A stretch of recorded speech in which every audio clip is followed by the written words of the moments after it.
If you've driven downtown in Rutland recently, you may have noticed some new solar panels. Part of State and Grove Street, along with areas in the Northwest neighborhood, have new LED streetlights powered by solar panels installed on the poles. This is really a pilot project that's a marriage of both renewable energy and efficiency.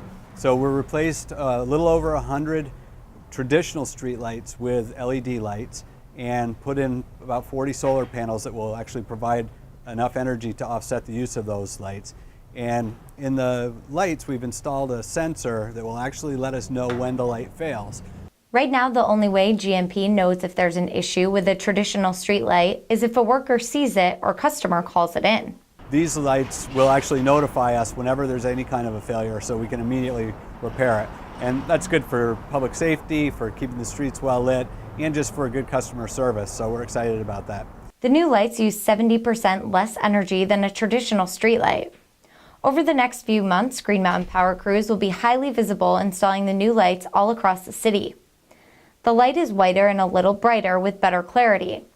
Steve Costello says the new installation of the lights is a collaborative effort with the city, and so far has received positive feedback from area residents.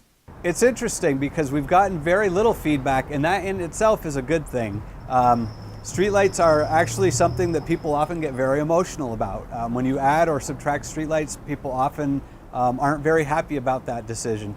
We did one thing here in this case that I think was really helpful, and that was a lot of outreach to the neighborhood where we're doing these special lights in particular before we started the installs. So people knew what was going to happen, what to expect, and what the solar panels were going to look like.